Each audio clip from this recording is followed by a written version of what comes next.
Départementale, mesdames et messieurs les conseillers municipaux, madame la directrice adjointe de la veille et de la sécurité sanitaire et son adjoint, donc Hélène et Fabien, qui sont aux côtés de monsieur Carpin, que je salue très amicalement. Merci. Pour effectivement tout son engagement sur ces opérations.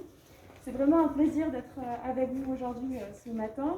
C'est vrai que j'ai envie de dire d'être enfin avec vous ce matin parce qu'on a eu quelques tentatives avortées du fait de la crise sanitaire, et c'est bien d'ailleurs un des risques à l'approche de cette saison épidémique, c'est que le risque Covid éclipse un peu le risque dengue, alors que la dengue elle est toujours présente, elle tue toujours et il faut qu'on soit extrêmement vigilant.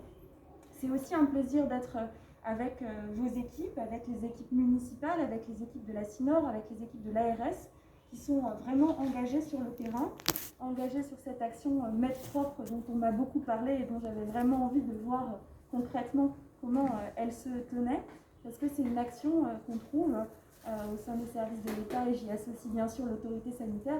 C'est une opération qui est exemplaire.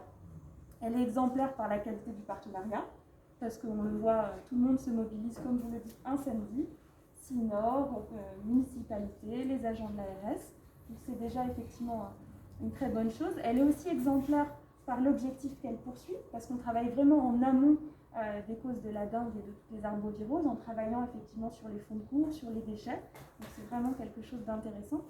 Et puis elle est exemplaire aussi par la manière dont vous la menez. Donc vous la menez avec une participation citoyenne, avec une pédagogie, avec un engouement qui fait que, comme vous le dites, les quartiers se l'approprient vraiment et on peut espérer un changement durable de comportement, ce qui est vraiment le but que l'on recherche dans ces opérations de lutte contre la dengue. Donc je le dis souvent, la sécurité c'est vraiment un sport d'équipe, c'est un sport collectif dans lequel chacun a sa place, chacun peut amener sa pierre à l'édifice. L'État effectivement avec l'autorité sanitaire, qui est bien sûr celui qui est chargé en principal de mener l'action, de la mener sur le terrain. Je rappelle que les agents de l'ARS et le SDIS, cette année, c'est 50 000 maisons qu'ils ont visitées, c'est quand même considérable, et c'est sans commune mesure par rapport à ce qu'on peut avoir dans d'autres territoires. L'État est aussi présent pour accompagner les communes. Vous avez parlé des PEC Labs, c'est effectivement quelque chose qui nous tient à cœur, et quand on voit comment Sainte-Suzanne les utilise bien, c'était tout naturellement qu'on a accepté effectivement d'augmenter votre dotation cette année, parce qu'on sait que les résultats sont là et qu'au-delà du dispositif d'insertion, on a vraiment une action qui est extrêmement pertinente sur le terrain. Et puis ça doit être un engagement bien sûr des citoyens, parce que sans eux on ne peut rien faire. Et si les gestes barrières, c'est maintenant une expression qu'on utilise beaucoup, les gestes barrières dingues ne sont pas assimilés, on n'y arrivera pas non plus.